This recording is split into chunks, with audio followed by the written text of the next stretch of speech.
You are listening to Mining Stock Education.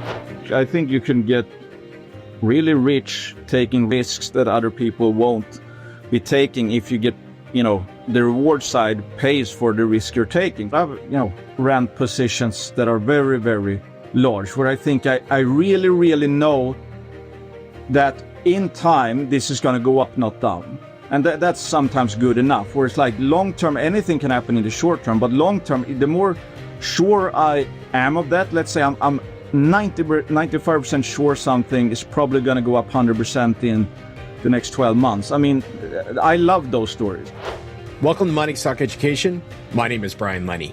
Today with me, I have Erik Wetterling, resource sector investor and editor of the Hedgeless In today's conversation, you will hear Erik's views on the current market, jurisdictional risk, position sizing, PDAC, and a couple of his top picks. Erik, it's great to have you back on the show. Let's start with the correction in the market. Right after VRIC and MIF, the market kind of went downwards the following week.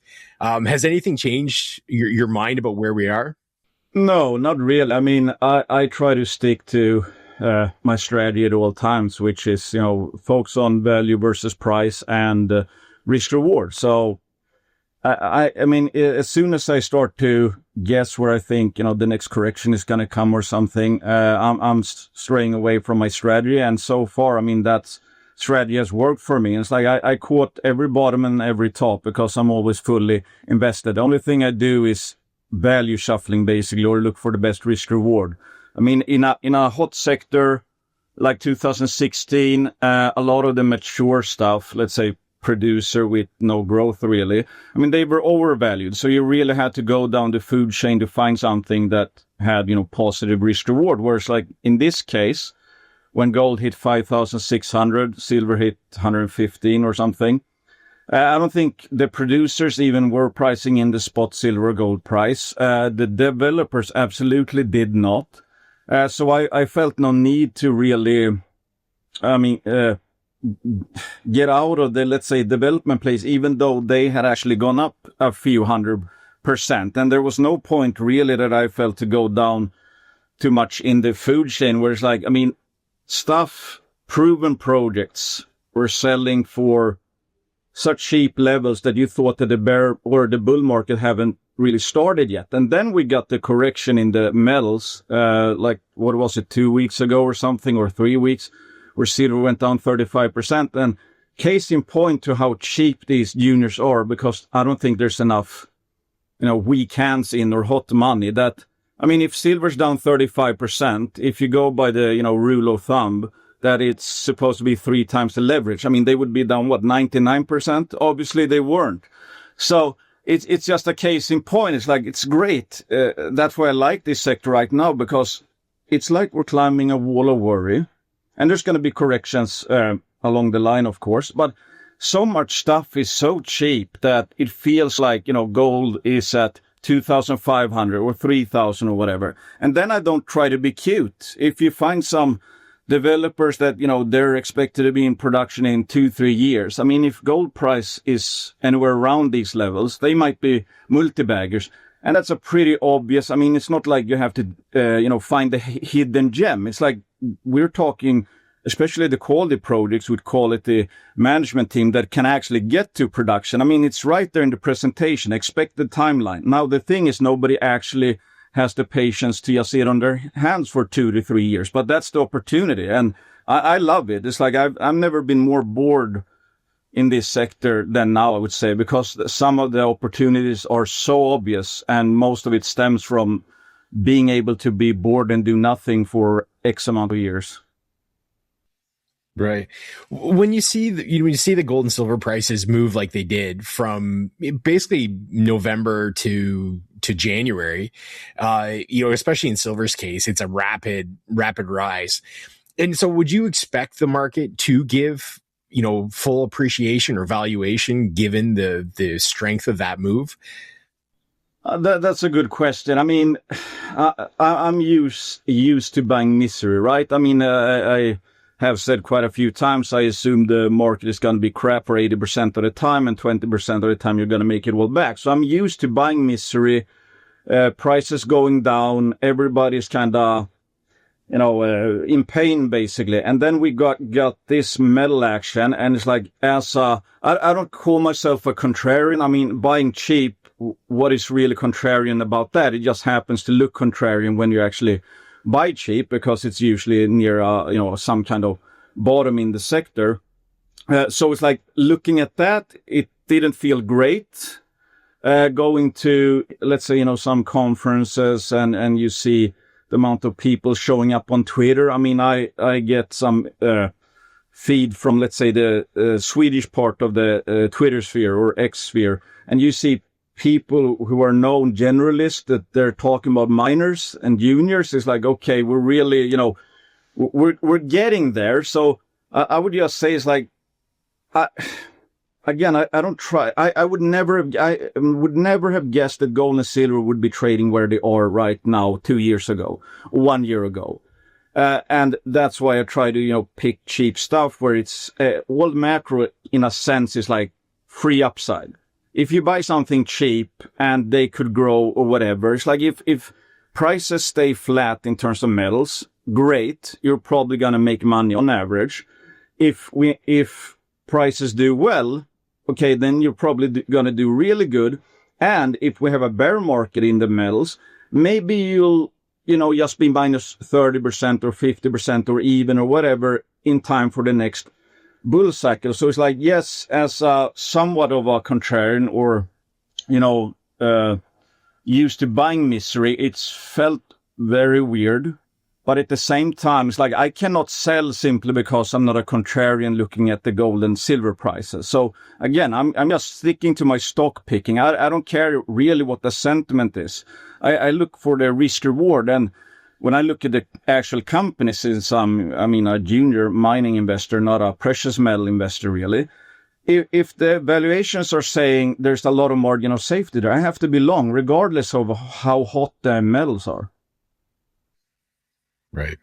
Well, let's talk about outside precious metals. What else is catching your eye in terms of the metal sphere? Well, I mean, longer term, obviously a lot of people have a great case for copper. And I can, really see that. We know, I mean, if it's hard to put a gold and silver mine into production, let's put a, huge copper mine into production. And as we know, and this is not just for copper, but there's not that many discoveries out there, and we're basically consuming more copper every year. So that's one where it's kind of,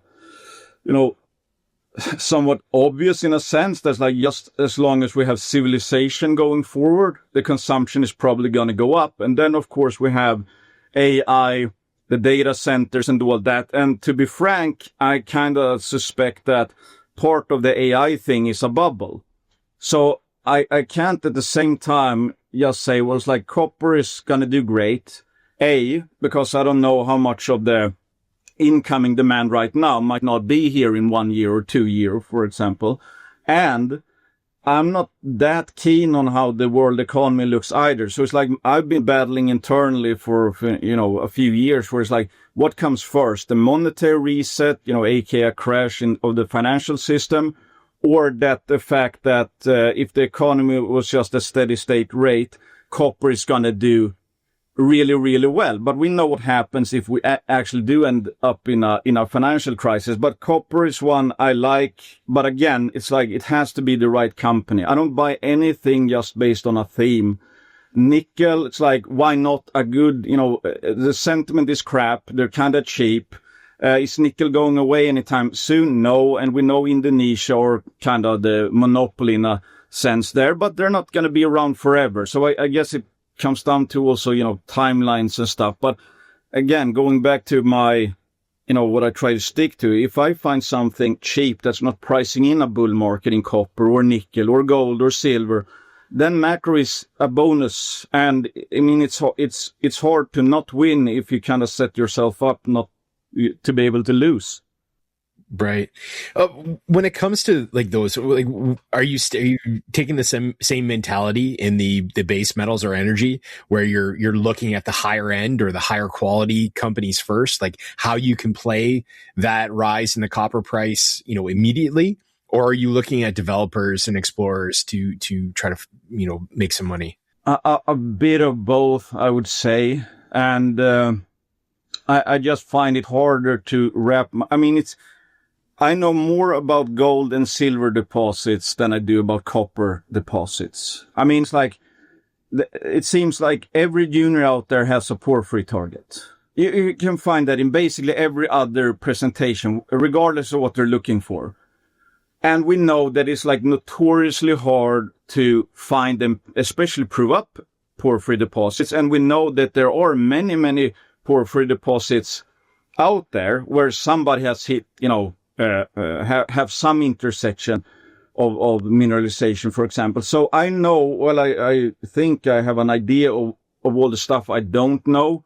So when it comes to copper overall, since I know both the mining and exploration, less so than for gold and silver, because it's, kind of straightforward. If you have a gold explorer and they hit, 50 meters of 1 gram per ton near surface in Nevada, it's like oxide. There's not too many questions asked. You know that's probably gonna, become something. Whereas like porphyry, we're talking billions and billions of dollars. The amount of companies that can put that into production, the list is very short and all that. So it usually comes down to me putting more and more emphasis on the team, especially if it's, earlier stage, development stage, etc. But hey, I don't mind. I own some copper producers, for example, where it's like, okay, a small position, but hey, okay, they have a project that's not in production. If they put that into production at these copper prices, I can see whatever, 100% upside in 2 years. And then you have some exposure to the underlying theme at least, plus you have that growth. So, but overall, I would say usually it's lower position sizes, except for like Magna Mining, which technically started out as a nickel story, but has turned to, a copper focus. And that's mostly, 90% of that bet is the management team. So it just, they happen to have copper, and that's great because, then I need less exposure. Then I don't need to find, so many other storage, which again, I have a harder time to actually quantify what the value is. Right. I think this was the first time I saw you in Vancouver in January. Was it this your first trip for Vancouver Conference Week? Yeah, first time in Vancouver, actually, yeah. Oh, wow. So what made you make the trip? Because I usually always see you at PDAC, and, being located in Sweden, it's not a short trip. So why make the trip to Vancouver? Yeah, I guess it was time in a sense. And, enough people asked me if I was going to come. And it's almost embarrassing to have been in this sector for around 10 years now and not actually been to Vancouver. I've flown through Vancouver, passing from Yukon, I think it was. But never actually, stayed and looked around, and I've heard it's beautiful and all that. But yeah, it's a long ass trip. And at the same time, it's like now I feel like this sector has, again, so many no-brainers in a sense that my incentive to try and do go the extra distance to find that hidden gem. It's like that motivation is not really, really there right now, because I think there's, again, so many that are so just obviously undervalued compared to where the spot metal prices are. You don't really need to I'm hoping gold is going to go up in 2 years, then I'll make something. But yeah, that's more of a against a reason, I guess, but I don't know. It's like enough people asked me, and I kind of have had conference fatigue, especially during the bad times, because it was the same companies that showed up to every conference basically. Nobody wanted to start a new junior. Why would you? Or why would you list it basically?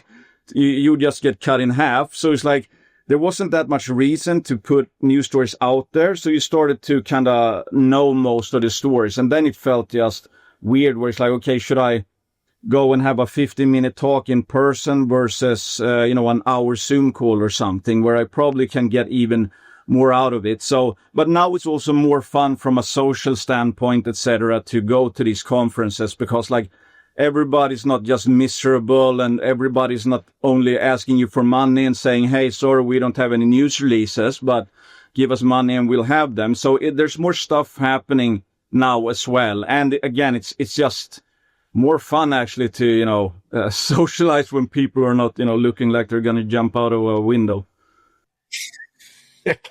So you're going to make the trip back over for PDAC, and I see that on the Sunday you're going to be presenting.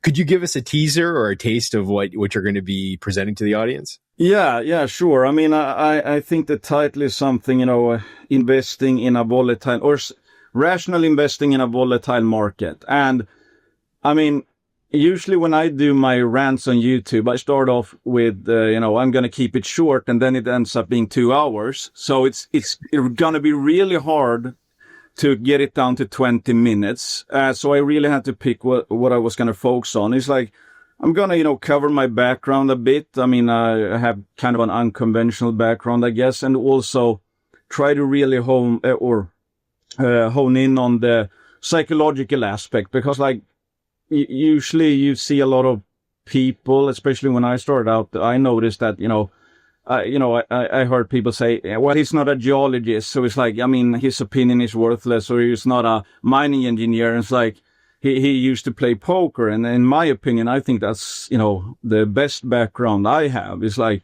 there's no shortage of geologists and mining engineers who don't know how to invest. And it's the same with like these conferences. It's like I get more out of talking to actual investors than usually because that at least gives me an idea, and I'm an investor myself. So anyway, I'll be talking about psychological aspects. I mean, why I don't, for example, use any hard rules like, sell half on a double or let your winners run. Don't forget to take profits, because a lot of the time those, in my opinion, mistakes can really, come back and bite you. I mean, the only time they're worth it really is if it stops you from doing an even bigger mistake.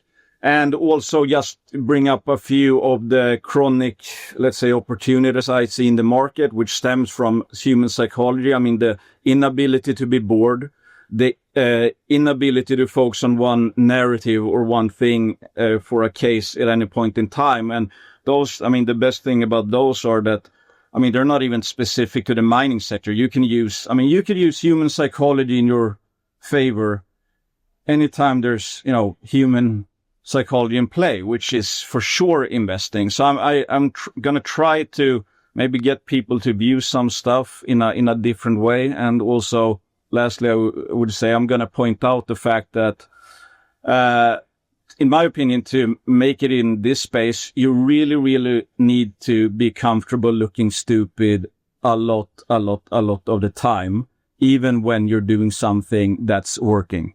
Right. Well, let's talk about the psychology of sort of focusing on one thing or one theme, or minimizing the themes. How do you ignore the noise out there? Like, we live in a period of time where news and people trying to influence you has never been greater. So how do you focus? Yeah, I mean, that's a very good point. And I mean, I've seen some charts where they show what's the average holding period for stocks, which has been in a bear market for like 3 decades or something like that. And today we have the social media, we have the TikTok, we have the X, we have everything that's like, everything's going viral in a sense. And of course, I mean, as per social media, you're just going to see, 95% of the content is going to be highlights of people. So it's like, even if you have a good day in the market, your portfolio is up. There's no shortage in being able to find somebody that did even better that day. And then, I mean, let's say every other day your portfolio is going to be down. That's like a alarm bell almost, where it's like, something is wrong. And then you see people on social media. It's like everybody's making money all the time. So I have to be doing something wrong, basically. And I mean, what's the way to shield you from that? I mean, to be honest, I assume that really X for me is probably a negative, really, because I don't get that many. I don't remember the last time I found something where it's like, oh, what a great case. And then I actually bought it or made money on it. I do it because it's fun and I can post memes, etc., while I wait to actually make money. So it kind of, it makes the time go. But that's like the $1 million question right there. I mean, why did Warren Buffett, why is he living in Omaha and doesn't have a computer? I mean, it's pretty obvious that he doesn't want too much input because it's going to maybe make him short-sighted, or he's going to be chasing something. So as you said, I mean, it's just extremely hard to ignore 99% of the noise. And as we know, let's say 1 in 20 can outperform an index, but you might hear the opinions from 100%. So that's 1 in 20 opinions that might actually come from someone. Not that everybody's dumb. It's just that when it comes to investing, we act dumb, right? I mean, that's the problem. So, and a lot of stuff makes sense, but you can't really put it into practice in investing. But yeah, now I'm going on a rant. But to answer your question, I don't really know. I think you need to simplify your strategy.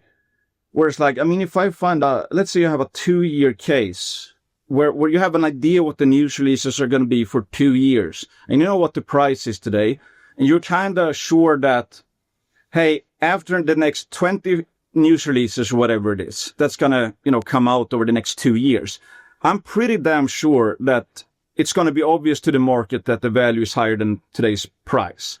I mean, all there is left in a sense, except, following along and see that, yes, the case is kind of playing out, it's the ability to not do anything for 2 years. And every day we get bombarded by 1,000 opinions that wants us to buy different assets, different stocks, and sell what you have because there's a correction right around the corner. So honestly, I don't know how you shield yourself. I just think you have to be so extremely disciplined with yourself and kind of acknowledge the fact that like all the, despite the fact that it looks like everybody's making money on X, almost nobody's actually making money long-term on X. You talk about psychology and how it plays out in the market. It's obviously like a part of how you operate and how you view the market. Where do technicals fit in with you? Do you look at charts before you make an investment? Do you look at charts in any way? I mean, sometimes I do it for fun in a sense where, I mean, cause like I'm a curious person. It's fun, the idea that there's such a thing as a crystal ball, etc. So yeah, I would say I do look at technicals, but never really does it affect me. I mean, I find that a lot of the time it's confirmation bias anyway. That, if I'm along a stock and I see a chart, it's like, I'm gonna, in my head, that's a bullish short. If it's going lower, it's probably around the bottom, because to me, it's like a screaming buy where it's like nobody should be selling this lower if they know what they were doing. I mean, that's how I think in my mind. And then I, of course, want to think that this is the bottom. But a lot of the time when I find something that's starting to be really, really cheap, it might go down 30% before it actually bottoms, especially in bear markets where it's like, it's just a downward spiral. But at the same time, I don't really have a problem with that because it kind of also stress checks your conviction, because if it does go lower and you start to read up even more, it's like, am I wrong on this or am I right on this? If you think you're right, then you're going to be able to buy even more, obviously. So sometimes, if something goes down, it's not a problem really, because sometimes I end up making more money on that stock. It's just the market got even dumber.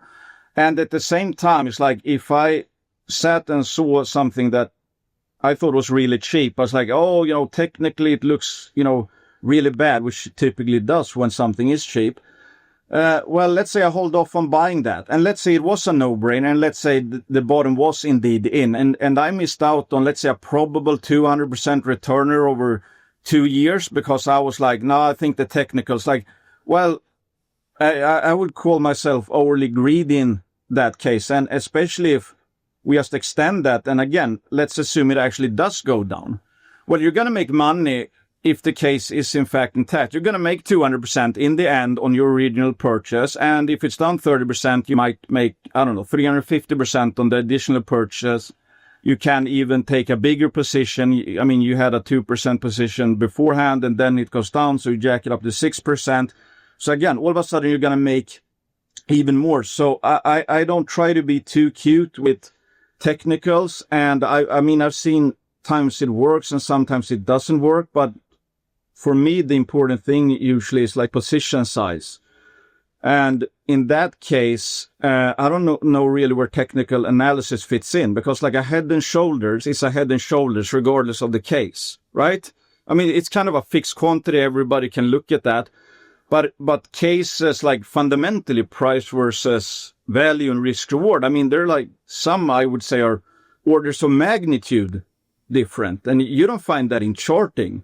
So, yeah, I mean, as always, maybe not a straight answer, but I would say I look at it and sometimes I let it influence me, but usually not. And it's not able to override, let's say, my focus on price versus value, etc. So who knows? Maybe I would be, better off using more technical analysis, but in my world, it's like, don't fix what isn't broken. Let's move the conversation to people. And for me, people has always been a huge part of the reason why I'll invest in a company. Last week, I interviewed Andre Gaumont, the former CEO of Virginia Gold Mines, which was a complete success last cycle. My biggest takeaway, listening to Andre answer the questions that I had for him, I just thought, wow, when somebody is really on the ball and able to communicate their vision, how they're going to execute, and, obviously having the access to cash, it is such a strong reason, to invest in these sorts of people. But it's not one of those ubiquitous things. Like it's probably a very small subset of people that can actually do that. So how does that work into your investment thesis? When you do a meeting with a company CEO, how much does their ability to communicate their vision play into, I guess, your confidence into taking a position? Yeah, I mean, that's a very good question. I mean, we could probably spend an hour talking about that. I mean, first of all, I started off, I think, underappreciating the value of people. And of course, I mean, when you start off, you don't even know the people. So, I mean, how should I know who's actually serially successful? Because if you look at any company's resume, everybody's serially successful. Regardless, even if they've been, seriously unsuccessful. So some stuff, well, first of all, the appreciation for why people is important. It's like, I mean, there's unknown or known unknowns, and they're unknown unknowns for me when it comes to investing in this space. Well, the really good people, they obviously know pretty much all of that. So it's like the value in due diligence to have, let's say, third-party validation, and that might be the team itself, or it might be an investor.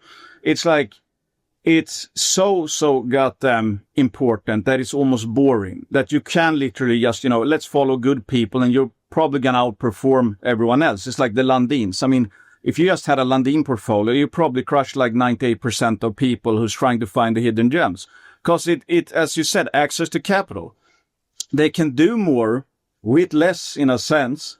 They have a higher growth curve typically because they can actually, unlock stuff at a quicker pace because they have access to capital, less dilution, less mistakes, more value creation that's not even in a news release yet. Maybe it's M&A, maybe it's a, discovery or something. So you're buying something that's not even in a presentation, but the upside, or the surprises tend to happen to the upside. So when let's say you speak to a company, it's like, well, I like what Brent Cook said. He checks, do they know what success looks like?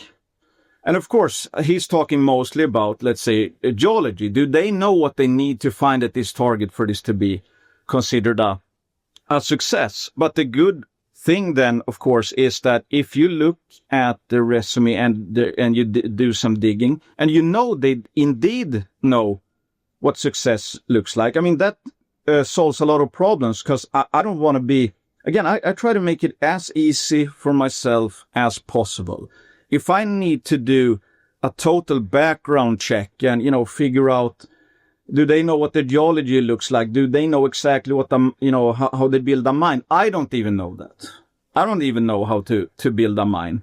So, and also, well, to your point earlier that, yes, I do want to see a vision, and that's some presentations I think lacks that. It's like, give me your vision. That's actually one of the questions I usually end up asking at least every company, even though I might not, be too interested in every store. But it's like, what's your vision? If I come back here, if we take, do some time traveling, in 1 year, what do you think it's going to look like? In 2 years, what do you think it's going to look like?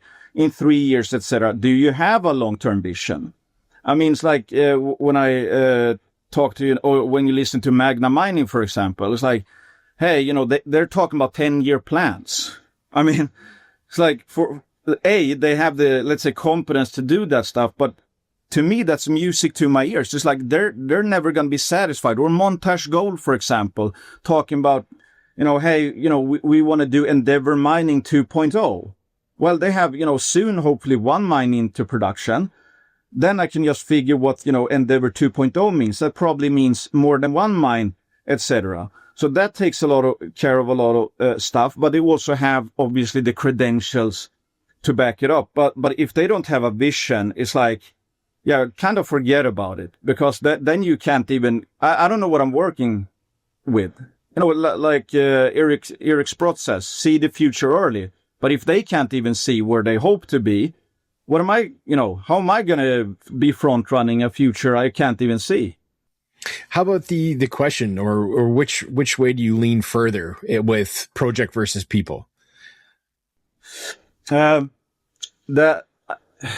It's usually a case-by-case basis. If I would have to rank them, I would absolutely say people, because like they're going to be obsessing, especially if they have skin in the game and, are really smart. The bet is like, I remember writing up Montage Gold, and one of the conclusions was like, just hold this stock. In a few years, you're going to look back and see, oh, wow, how much value they created. And that's just based on people. Not, well, they, start with a great asset, but that's what great people do, right? I mean, typically they have great assets, but if a project is just surreal, or let's say you have a discovery hole, it's like, it looks legit. It's a real discovery hole, and whatever, everything else kind of, fits, where it's like in an area where there's, big mines of that kind of, that deposit type. And they pull out some really good hole, and you see that, it's not drilled down hole or down through the structure, for example. It's like, then who almost cares what the people are? I mean, they found something, and I'm assuming it's going to be a cheap story, but otherwise, I would say I'm gravitating more and more towards people getting higher and higher in priority. Because I know better now, because I've seen what happens when you bet on good people. Whereas like I usually, again, used to look for the hidden gems, and it's like comparing, hey, here's 1 million ounces of gold versus 1 million ounces of gold. And, they should be trading at the same price, but one is trading for 100 million and the other one is trading for 25. So obviously the 25 million market cap is cheaper. And then, time separates the bad management from the good, where the bad management actually creates problems and the good management solves problems and create value. So it's like, I've seen enough of this space where I'm focusing more and more on that, and also, which I will be covering at PDAC. My goals is to have as low activity as possible while having as good long-term returns as I can. Plus, I also manage, portfolios for family members and friends. So for me to be a day trader, to trade 14 different portfolios at any point in time, it's impossible. So I like the low maintenance, long-term plays. And then the longer you hold something, the more it's going to correlate with the quality of the people. So that's also, it fits in with my idea of, let's say, quality of life, where I can go to PDAC or Vancouver, fully invested, don't give a crap really, because I know there's no play I need to make. I don't sell my entire portfolio because I'm a day trader, then come back investing when I'm back home. No, it's like, it's supposed to be very low maintenance place. And in that case, it just, people go through the roof when it comes to importance. Let's move to jurisdictional risk. for all the wrong reasons, a real tragedy happened in Mexico with Vizsla, and some people lost their life, and it's absolutely terrible. But when something happens of this magnitude, it really brings to light, the risk out there in terms of jurisdictions, and things can be fine and then suddenly they're not. And I would say this is across a spectrum in my personal experience, whether it's tier 1, tier 2, tier 3, however you want to break it down, jurisdictional risk is always there. But when you look at it at the landscape in Mexico right now, and I'm not asking you for whether Vizsla Silver is a buy or a sell, but how do you as an investor look at the situation in Mexico? Yeah, I mean, I go back to the fact that I don't really have any strict rules. I mean, I know I've seen plenty of people say that, that's why I never invest in Mexico. Well, okay. I mean, you might, in that case, you might obviously get away from having, stuff like this happening to your portfolio. But hey, I mean, is there no price where, some risk is worth it in a sense? I mean, it's like I think you can get really rich taking risks that other people won't be taking if you get, the reward side pays for the risk you're taking. So, I mean, it's obviously a reminder in a sense that yes, stuff can happen, and that's a world-class project, as most people know. And of course, in a sense, that's also going to make it more interesting for anybody, who's not on a shareholder register who would like to own it. And of course, that also ties into the nightmare fuel for us mining investors, where you get the bull market in metals you hoped for. And the governments are seeing this and they're loving this, and all of a sudden your blue sky case plays out and somebody actually, takes it from you. So that's one thing to obviously be aware of, that people want valuable stuff, but it's like, does this make me not want to be in Mexico? No, it doesn't. I mean, if Vizsla just rubs off on, let's say, the better areas of Mexico, and it's like everybody gets a Mexican premium, which happened, was it a year ago or something, when the open pit ban, etc.? Well, that was, that's over with now. So it's like anybody, I guess, who bought the open pit ban correction, they probably, made some money. And now we have another form of a, negative surprise. But it's like, yeah, in short, I don't have really a problem, or I'm not by default staying away from any jurisdiction. And this happens to be not a necessarily country-wide one. This is a local case of, I mean, obviously cartels can be everywhere, but this, I don't know how much this actually, does to a Mexican play that is in Durango or something. Maybe this is actually going to make the Mexican government even more anti-cartel or whatever. And this is actually a positive for those projects. So it's like, I sure don't know, but I sure don't just, see risk happening and then assume, well, it's like, oh, well, then I'm going to assume that risk is going to forever happen every single time for every company in that part of the world. Being in a bull market, does it change at all how you position size? No, not really. I mean,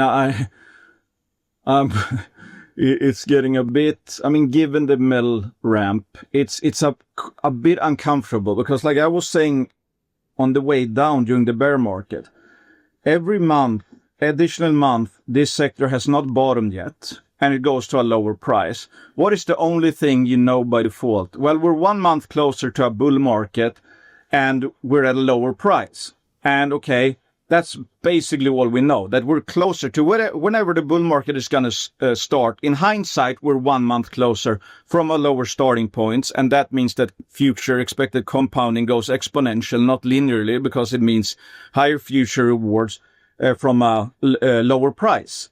And now it's the opposite happening, obviously, with metals going up like they are. So it's like, are we at a bottom in silver? Well, not like a more obvious bottom, because we're still at the highest levels we've seen basically in ever, even though we're down from the highs. But it just means that, yeah, well, what does it mean? Again, I don't want to pick companies based on that the current metal price is high. I like my surprises to typically be to the upside. I mean, 2015-16, I had a really good period from early 2016 to August because I was in a bunch of, in my opinion, crap, bad miners, leverage miners, optionality plays like super low grade stuff. And then it just happens that the metals went up and everything ripped. But some of that stuff went bankrupt 2 years later.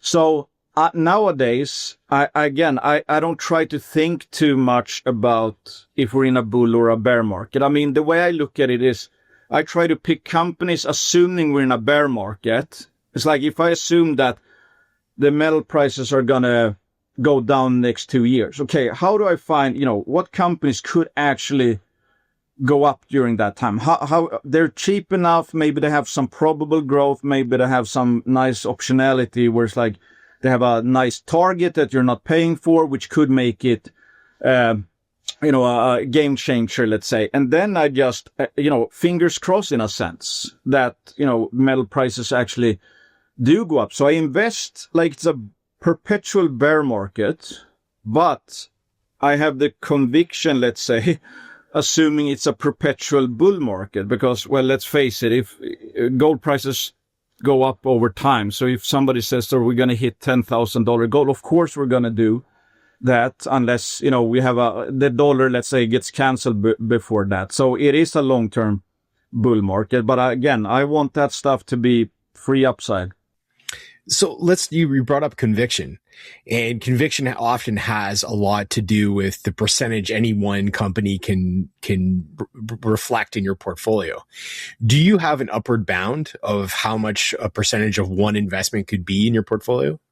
No. Again, going back to no rules. Of course, for better or for worse, you could obviously have a very high position, and it might be a great case, but it just ends up with an unfavorable outcome. I mean, if there's a black swan happening, for example, if you're outcome independent, you know that, well, if it's a black swan, that's not on you, but you at least leave yourself open to, have big surprises like that if you run a very, large position size for anyone, even though it looks kind of risk-free. So, I would say that it's a fine line because if you find a no-brainer, absolute no-brainer, where it's like low risk, high reward type scenario, and you know the case really well, you think. If you had like, I'm sticking to a 1% max or a 5% max, if that should honestly be, and this might sound, crazy, but I've, ran positions that are very, very large, where I think I really, really know that in time, this is going to go up, not down. And that's sometimes good enough, where it's like long-term, anything can happen in the short term, but long-term, the more sure I am of that, let's say I'm 95% sure something is probably going to go up 100% in the next 12 months. I love those stories. I can take really, really big positions in those stories. If I would limit myself to a very small percentage portfolio size, it's like, why even do stock picking at all? It's like if you're going to waste opportunities like that. But with that said, yes, there is a fine line where you can actually go overly greedy, where it's like, I try to always kind of reverse engineer what's the level of regret I'm going to have if this works out the way I hope at a certain position size. And then what's my regret level going to be if it goes bad at a certain position size. And then because you're always going to be regretful, right? Or you're always going to have regret.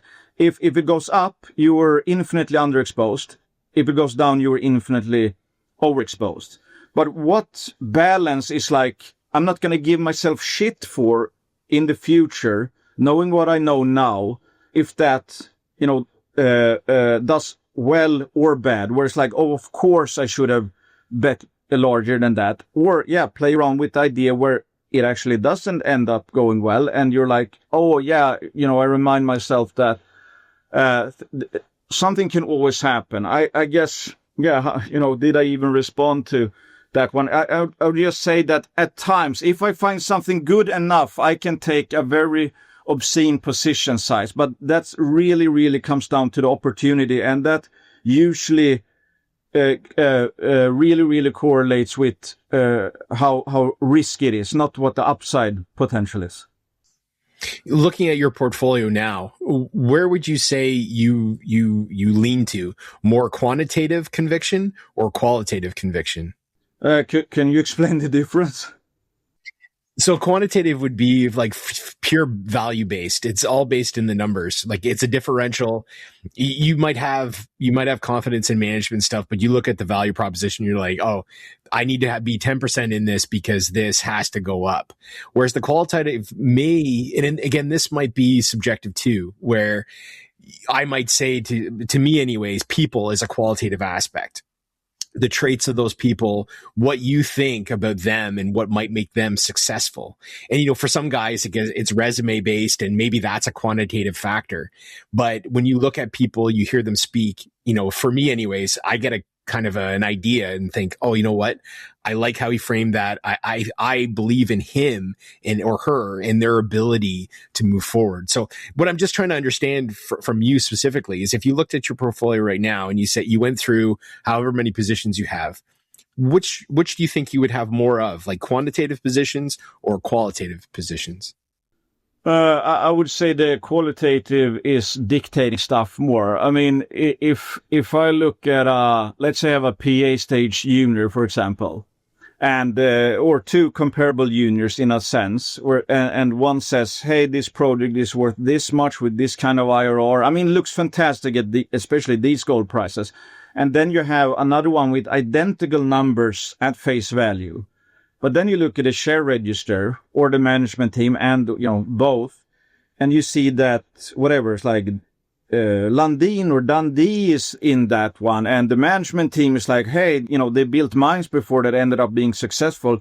And then you look at the other one that at face value, it's equally as cheap.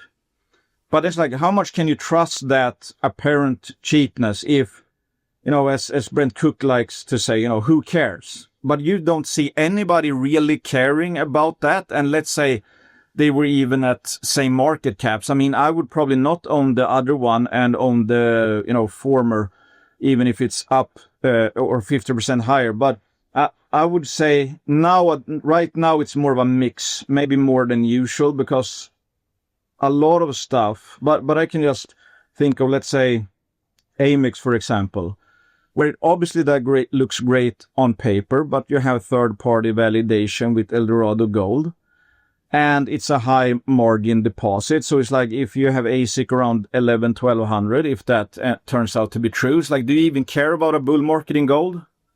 Not really. So it's like, it's very hard to answer. I don't know how I would put it myself. I would probably say it's still more leaning towards qualitative, because Montage, for example, where it's like, I mean, if you look at that, I've heard people say it's like, it's not that cheap. I mean, Lundin companies typically are, Lundin Gold, for example, I thought that was expensive for the last 200%. And it just keeps going. But it's like, okay, well, again, and you see the Lundin Gold news releases recently, for example. I mean, they just seem to be adding value, and that doesn't show up in a presentation. So I'm probably bad at answering this, but I would go with qualitative, and I don't really have almost anything that just looks cheap if there's no third-party validation. In all fairness, it may not be a directly fair question that I'm asking, but it's something I'm interested in because it's thoughts that I play with myself. You spoke a few times about Magna. They're obviously a company that you like. I was wondering if you could give us another top pick. Well, I'm still very enthusiastic about Gold Sky Resources. It used to be First Nordic Metals, but they've done a kind of a complete revamp in a sense. They merged with Mawson Finland and got the backing of Darren Moorcombe, who's the main backer, I guess, of both Southern Cross Resources and Foreign Mining, which just got bought out by Eldorado Gold.